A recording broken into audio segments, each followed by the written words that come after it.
Kobaran api membakar 8 kios warga di Jalan Raya Tajur, Kota Bogor, Jawa Barat.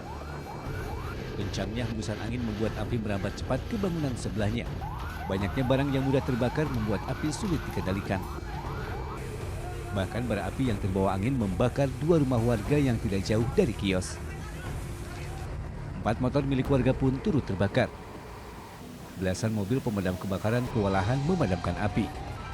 Namun api berhasil dipadamkan 1 jam kemudian. Percikan api pertama kali muncul dari limbah kayu dan karet ban, diduga akibat puntung rokok. Api diduga awalnya dari pangkalan Grab di sini ya, informasi dari warga. Hanya pastinya kita belum bisa memastikan itu apakah dari puntung rokok, apakah dari konsleting, kita belum bisa memastikan. Tidak ada korban jiwa dalam peristiwa kebakaran ini. Pemilik kios berhasil menyelamatkan diri. Dari Bogor, Jawa Barat, Andi Firmansyah, iNews melaporkan.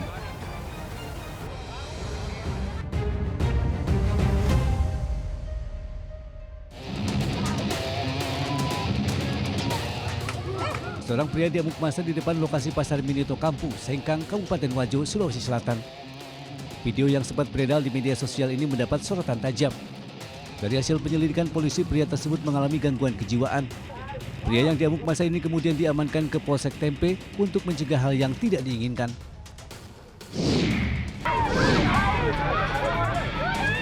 Rekonstruksi pembunuhan terhadap tersangka Ruby Firly di kawasan Kertapati, Palembang, Sumatera Selatan berlangsung ricuh. Saat reka ulang adegan berjalan, keluarga korban dan sejumlah warga menyerang tersangka. Beruntung tersangka dapat diamankan petugas dari keluarga korban dan warga yang ingin memukulnya. Reka ulang diperankan tersangka sebanyak 41 adegan untuk melengkapi berkas penyidikan perkara pembunuhan terhadap korbannya yang mengalami 4 luka tusuk senjata tajam. Motif terjadinya pembunuhan murni karena sakit hati. Pak Idi, seorang kakek meninggal dunia di Deli Serdang, Sumatera Utara, menjadi korban penganiayaan dengan senjata tajam oleh Ahmad Heriadi yang tak lain adalah tetangganya sendiri. Kejadian berawal saat korban sedang duduk santai di depan rumahnya dan menegur tersangka yang tengah melintas. Diduga tidak senang tersangka pulang ke rumah dan mengambil senjata tajam kemudian mendatangi korban.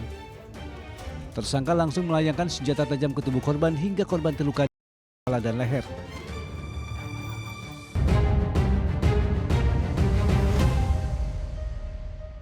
Saya bersumpah. Demi Allah saya bersumpah. Demi Allah saya bersumpah. Demi Allah saya bersumpah. Jarang sekali kita melihat wajah artis Raffi Ahmad dalam suasana serius. Maklum saja, selebriti kondang ini biasa membawakan acara-acara santai baik di televisi maupun di panggung hiburan. Namun dalam pelantikan sejumlah tokoh yang diangkat menjadi utusan khusus presiden yang dipimpin Presiden Prabowo Subianto di Istana Negara Jakarta Selasa pagi, wajah Raffi Ahmad terlihat hikmat mengikuti prosesi acara. Raffi memang menjadi salah satu publik figur yang diangkat Presiden Prabowo sebagai utusan khusus presiden berdasarkan surat keputusan presiden tentang pengangkatan utusan khusus presiden RI tahun 2024-2029.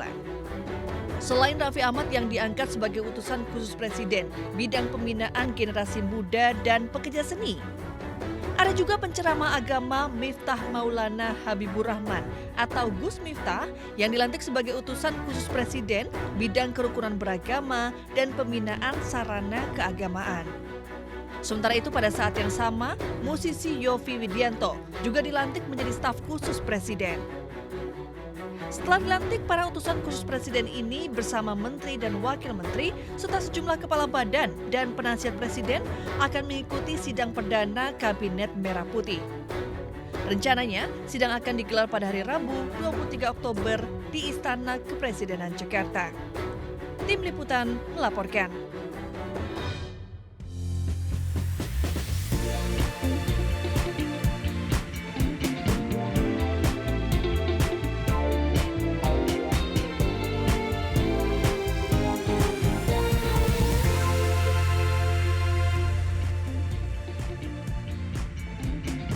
Halo, selamat malam pemirsa, bagaimana kabar Anda? Semoga Anda dalam keadaan sehat ya. Selama 60 menit ke depan, saya Reni Arumsari akan menemani Anda dengan sejumlah informasi menarik. Di antaranya, Menteri Kabinet Merah Putih akan menjalani pembekalan 3 hari di Akademi Militer Magelang, Jawa Tengah. serta sinyal penolakan FIFA terkait tuntutan Bahrain agar laga melawan Indonesia digelar di tempat netral. Inilah Buletin iNews Malam selengkapnya.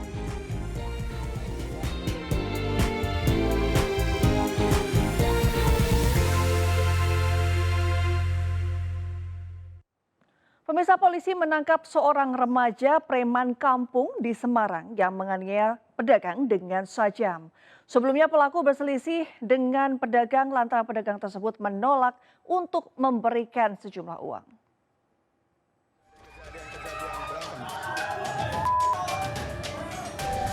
Aksi seorang remaja preman kampung berinisial MCA, 14 tahun, saat memalak pedagang makanan dan bensin eceran di Jalan Suryo Kusumo Raya, Logosari, Semarang, Jawa Tengah, terekam video amatir warga. Nampak pelaku berselisih dengan pedagang. Meski si pedagang menolak, pelaku bersikukuh meminta uang setoran keamanan bulanan sebesar Rp100.000 berdalih atas perintah orang tuanya. Seorang warga yang mengetahui ada keributan mencoba membela pedagang. Namun pelaku yang tidak terima lantas pulang ke rumah yang tak jauh dari lokasi untuk mengambil senjata tajam dan menganiaya korban hingga terluka pada bagian kepala. Pasca kejadian, polisi berhasil menangkap pelaku. Di hadapan polisi, pelaku mengaku sudah 5 kali meminta uang setoran kepada para pedagang atas perintah orang tuanya. Saat itu sedang marah-marah kepada pedagang PMP yang berada di pinggir Jalan Suryo Kusumo Raya. Kemudian terjadilah cekcok di situ.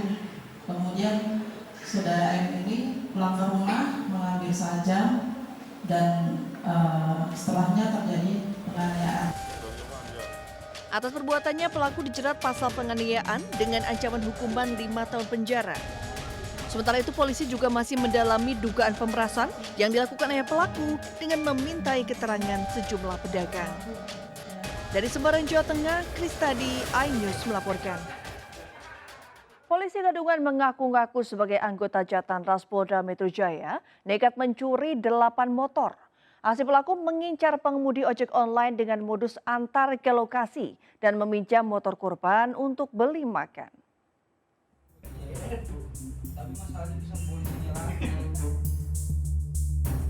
Aksi polisi Gadungan yang mengaku berpangkat Ajun Komisaris Polisi terekam kamera pengawas saat berada di stasiun Tanah Abang, Jakarta Pusat. Pelaku selalu melengkapi diri dengan jaket atau kaos yang sudah disablon dengan identitas kepolisian untuk meyakinkan korban. Menurut penyidik, residivis kasus curanmor tahun 2018 ini diringkus di stasiun Klender, Jakarta Timur saat mencari target. Modus yang dilakukan tersangka adalah mengaku sebagai anggota Subdit Jatan-Ras di Treskrim Polda Metro Jaya. Yakni pelaku meminta diantarkan pengemudi ojek online ke wilayah Babelan, Bekasi, Jawa Barat. Namun saat tiba di lokasi, pelaku meminjam motor korban dengan alasan membeli makan sebelum akhirnya dibawa lari. Dari hasil pemeriksaan, pria berusia 31 tahun ini sudah mencuri 8 motor di lokasi berbeda. Untuk pelaku ini residivis. Di tahun sebelumnya, sekitar tahun 2018, dia tertangkap juga mengaku sebagai anggota Polri juga. Pelaku kini mendekam di sel tahanan Mapolda Metro Jaya dan akan dijerat pasal tentang penipuan dengan ancaman maksimal 5 tahun penjara. Dari Jakarta, Rizky Paluvi, iNews melaporkan. Pemirsa, korban tewas akibat bentrokan 2 desa di Adonara Barat, Kabupaten Flores Timur, Nusa Tenggara Timur bertambah menjadi 2 orang. Polda NTT mengirim pasukan Brimob dari Maumere guna mengamankan bentrokan yang juga menyebabkan 51 rumah warga terbakar.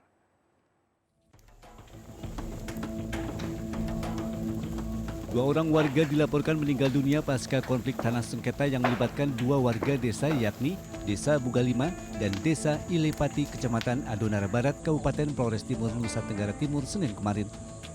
Tidak hanya menelan korban jiwa, 51 rumah warga juga terbakar dan petugas masih melakukan pendataan. Korban tewas bernama Simon Sangamado, tewas dalam kondisi terbakar, sedangkan 1 orang warga lainnya tewas diduga terkena anak panah. Pasca bentrokan tersebut, Polda NTT mengirimkan 1 peleton pasukan Brimob Maumere untuk membantu mengamankan di Desa Bugalima. Hingga saat ini sebagian besar warga, terutama anak-anak dan perempuan Desa Bugalima, mengungsi ke desa tetangga. Sementara personil Polres Flores Timur masih terus berjaga dengan melakukan penyekatan di antara 2 desa yang bertikai. Info terakhir yang kami dapatkan cuman telah terjadi pembakaran rumah, beberapa rumah yang terjadi di sana. Oleh karena itu mungkin karena eskalasi situasi yang meningkat, karena itu Bapak Kapolres Flutim lewat meminta langsung lewat Bapak Kapolda NTT memerintahkan Indonesia Primok dan kami digeser untuk membackup kekuatan ke Polres Adamara Timur. Petugas berharap warga dari kedua desa menahan diri agar tidak terjadi lagi aksi serupa. Polisi juga telah menahan 6 warga desa Ilepati yang terlibat langsung melakukan perusakan dan pembakaran 51 rumah warga desa Bugalima. Dari Polres Timur, Nusa Tenggara Timur, Joni Nura Ainus melaporkan. Pemirsa, Wakil Presiden Gibran Rakabuming Raka pada Selasa siang menyambangi Sekolah Dasar Negeri 03 Menteng, Jakarta Pusat. Kunjungan tersebut dalam rangka program makan bergizi gratis, di mana Gibran membagikan makanan siang dan buku kepada siswa-siswa SDN 03 Menteng. Kedatangan Wakil Presiden Gibran Rakabuming Raka ke SDN 03 Menteng, Jakarta Pusat disambut antusias sejumlah siswa-siswi. Putra mantan Presiden Jokowi ini langsung masuk ke ruang kelas yang disambut dengan nyanyian ucapan selamat datang. Bahkan seorang siswi membacakan pantun untuk sang Wakil Presiden.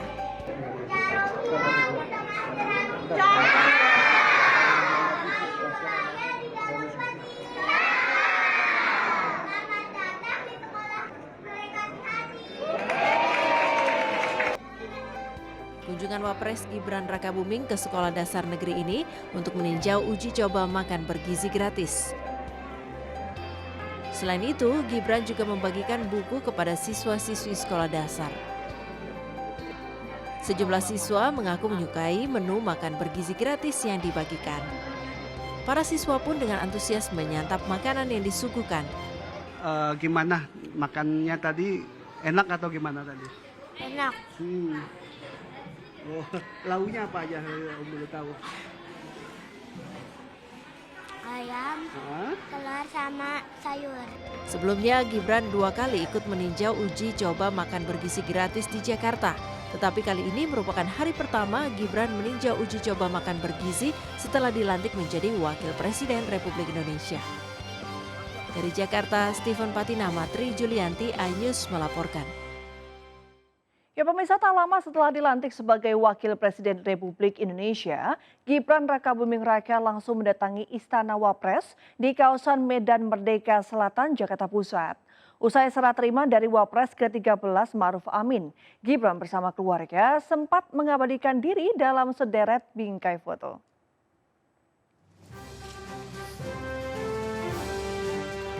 Prosesi pisah sambut antara Wakil Presiden Gibran Rakabuming Raka dengan Wapres ke-13 Ma'ruf Amin berlangsung khidmat pasca pelantikan Presiden dan Wakil Presiden Republik Indonesia periode 2024-2029. Untuk selanjutnya, Gibran menempati Istana Wakil Presiden di kawasan Medan Merdeka Selatan, Jakarta Pusat dalam menjalankan tugasnya sebagai pendamping Presiden Prabowo Subianto. Suasana bahagia keluarga kecil pun terpancar saat Gibran bersama sang istri Selvi Ananda dan kedua anaknya Jan Etes, Sri Narendra, dan La Lembah Manah mengabadikan diri di tempat barunya itu. Senyuman manis terlihat dari wajah Gibran dan Selvi yang mengabadikan diri saat foto berdua. Kemudian tingkah lucu Jan Etes serta La Lembah mengiringi kebahagiaan kedua orang tuanya dalam pose berempat. Tidak lupa selfie juga foto bertiga bersama kedua anaknya. Kebahagiaan keluarga kecil Gibran pun bakal mewarnai suasana Istana Wapres paling tidak dalam 5 tahun ke depan, seiring tugas kenegaraan yang diemban sang ayah sebagai orang nomor 2 di Republik ini. Ya, setelah sempat menjalani pembekalan sebelum pelantikan, para Menteri Kabinet Merah Putih akan kembali mendapatkan pembekalan tahap kedua. Presiden Prabowo Subianto telah menyiapkan 3 agenda besar saat pembekalan Kabinet Merah Putih di Akademi Militer Magelang, Jawa Tengah.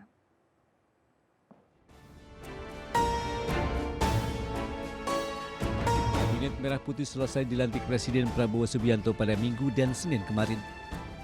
Baik menteri maupun wakil menteri berjanji akan bekerja bersama mensukseskan visi misi pemerintahan Prabowo Subianto Gibran Rakabuming Raka.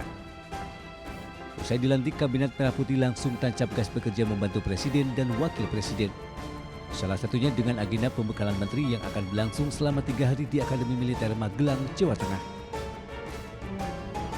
Jelang kedatangan Presiden Prabowo Subianto bersama para Kabinet Merah Putih ke Akademi Militer Magelang, Jawa Tengah, objek wisata Kebun Raya Gunung Tidar yang berada di sekitar Akademi Militer ditutup untuk sementara.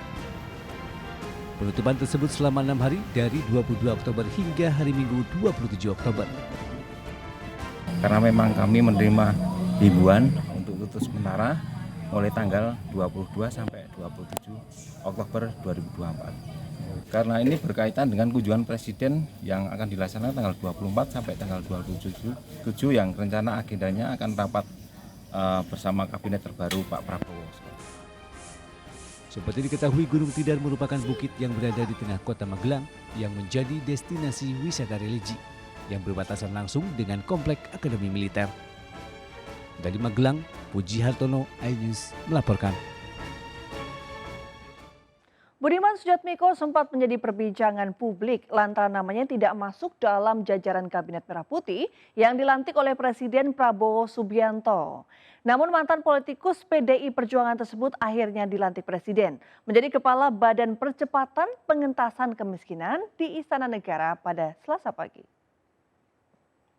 Mengangkat masing-masing satu, Budiman Sujatmiko MA MPhil.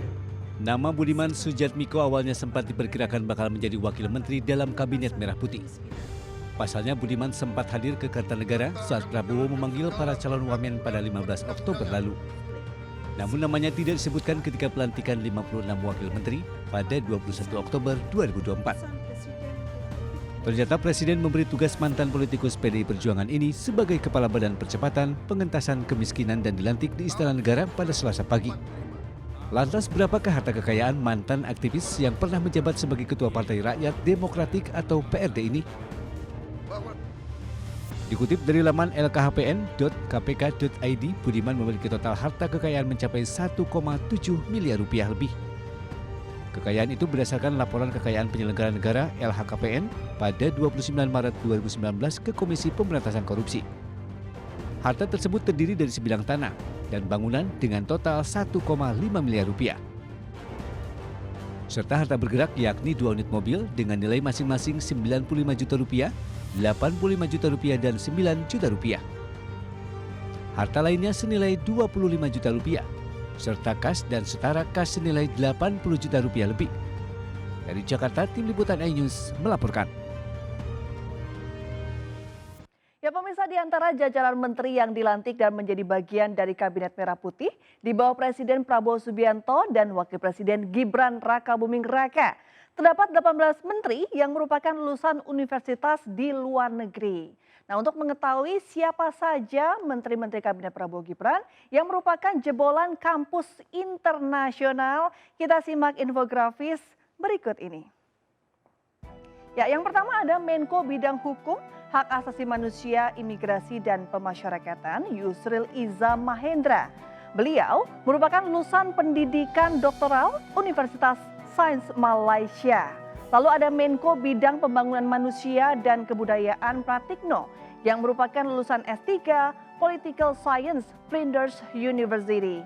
Ada juga Menko Bidang Perekonomian Erlangga Hartarto yang meraih gelar MBA-nya di Monash University. Selanjutnya, ada Menteri Agama Nasaruddin Umar yang meraih gelar PhD di McGill University, Kanada. Menteri Perindustrian Agus Gumiwang yang mendapat gelar pendidikan di Pacific Western University dan Northeastern University. Lalu ada Menteri Badan Usaha Milik Negara Erick Thohir yang merupakan lulusan S2 di National University of California. Berikutnya ada Menteri Investasi, Kepala Badan Koordinasi Penanaman Modal atau BKPM, Rosan Ruslani yang mendapat gelar MBA-nya di Antwerpen European University. Ya, lalu ada Menteri Kehutanan Raja Juli Antoni yang merupakan lulusan S3 Queensland University School of Political Science and International Studies.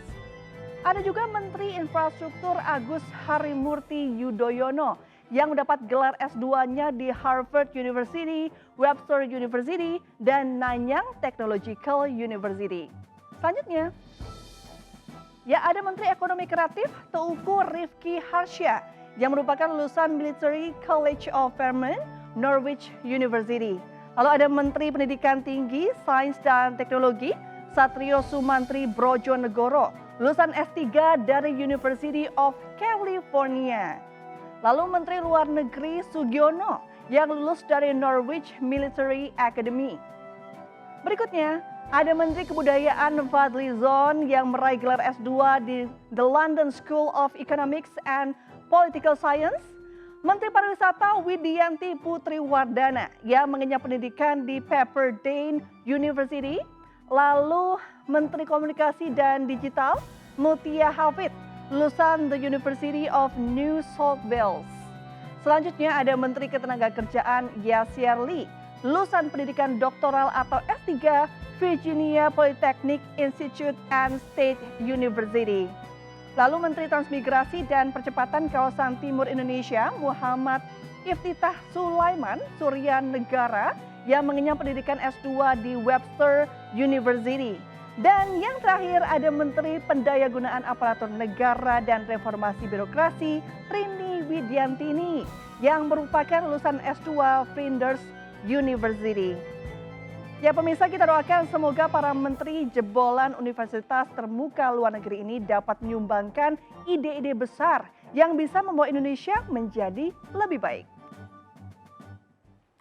Pemirsa, Menteri Pariwisata dan Ekonomi Kreatif Kabinet Indonesia Maju melakukan serah terima jabatan dengan Menteri Pariwisata serta Menteri Ekonomi Kreatif Kabinet Merah Putih di Gedung Sabta Pesona, Jakarta. Kedua menteri yang baru dilantik untuk periode 2024 hingga 2029 ini optimis mampu melanjutkan pembangunan di sektor pariwisata dan ekonomi kreatif menjadi lebih maju.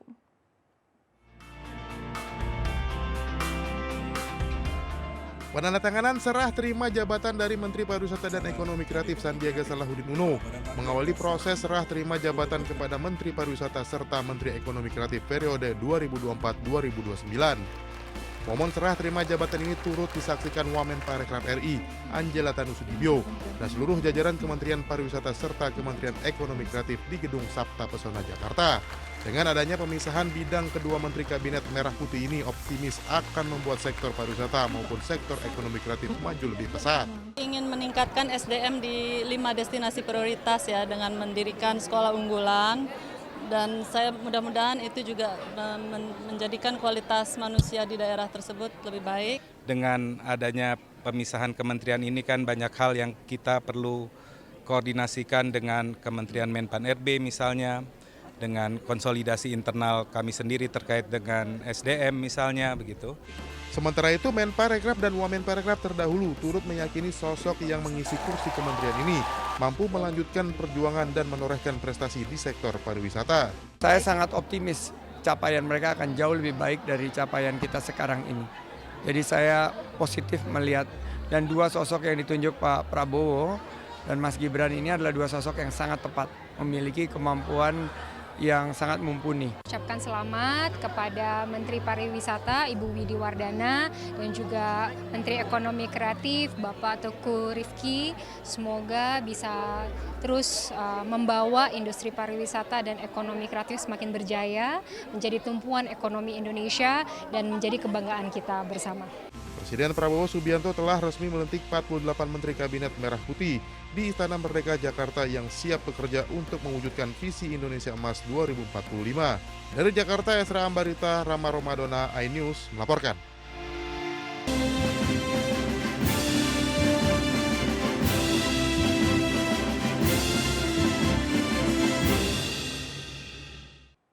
Ya, kita beralih ke informasi Pilkada pemirsa.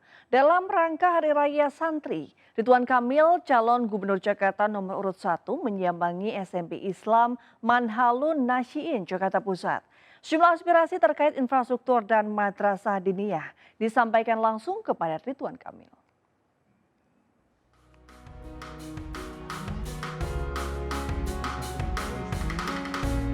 Calon Gubernur Jakarta nomor urut 1 Ridwan Kamil merayakan bersama Hari Santri di salah satu sekolah Islam menengah pertama Jakarta Pusat. Kedatangan Ridwan Kamil disambut para santri. Dalam kunjungannya, Ridwan Kamil sekaligus menyerap aspirasi warga terkait infrastruktur dan madrasah diniyah. Ridwan Kamil pun menanggapi dengan positif dan menyampaikan bahwa dirinya akan berusaha memenuhi aspirasi warga karena ia berpengalaman dalam mengurus pesantren. Hari Santri memberikan rasa bangga kepada para kiai, para santri, khususnya pada keluarga kami yang mengurusi pesantren juga. Mudah-mudahan semangat perjuangannya diteruskan menuju Indonesia Emas, itu poinnya. Ya, menuju Indonesia Emas, para santri-santri kita harapkan menjadi SDM yang unggul. Ya, kalau masih anak-anak santrinya gizinya harus baik, makanya ada program makan gratis, makan bergizi itu juga harus kita sukseskan. Calon Wakil Gubernur Jakarta nomor urut 3 Rano Karno berkampanye di Tegal Alur, Cengkareng Barat, Jakarta Barat. Rano Karno menemui komunitas Tionghoa dan membeberkan program pasangan nomor urut 3 di wilayah mereka. Dalam orasinya, Bang Dul sapaan akrabnya memaparkan program-program unggulan jika dipercaya menjadi Cawagup Jakarta. Di antaranya memperbaiki puskesmas yang rusak dan memasang CCTV di lingkungan warga dan melanjutkan program gubernur sebelumnya. Setiap tempat pasti beda-beda masalahnya. Pasti beda masalahnya. Nah, itulah menarik buat saya untuk saya pelajari. Jakarta ada 5 wilayah ditambah 1 Pulau Seribu, tentu mana prioritas pertama? Kita bisa lihatlah. Artinya begini, minta maaf. Kalau memang di wilayah itu kita bahasanya kita udah cukup kental, nggak perlu kita masuk terlalu dalam. Tapi kalau memang di situ masih datar, tadi pertanyaan Abang, kenapa Jakarta Barat banyak dan segala macam. Nah, jadi artinya setelah kita peta, di mana kita harus banyak turun, di mana tidak. Selain di Cengkareng Barat, Rano Karno akan melanjutkan kampanye dengan menyapa warga Rawabuaya dan Kedoya Selatan. Dari Jakarta, Endang Priyono, iNews melaporkan.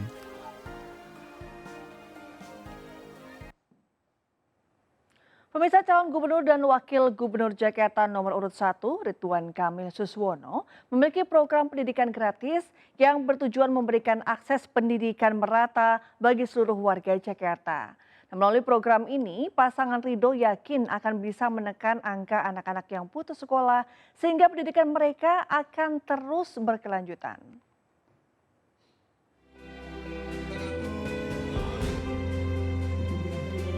Tim pemenangan Ridwan Kamil Suswono menggelar diskusi tentang pendidikan dan pelatihan siap kerja di markas Tim Pemenangan Ridho, Jakarta Pusat.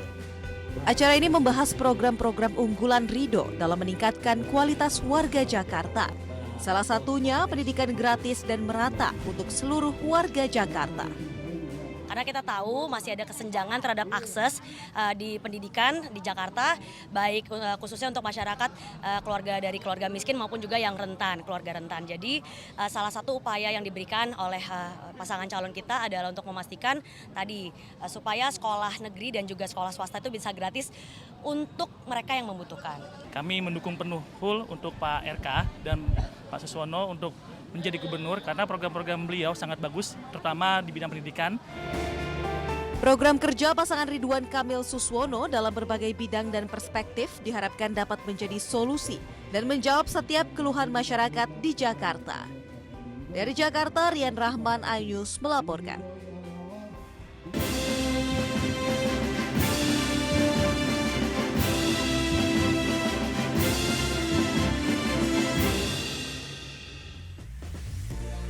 Seorang ibu rumah tangga mencoba melakukan upaya bunuh diri. Informasi selengkapnya kami hadirkan sesaat lagi.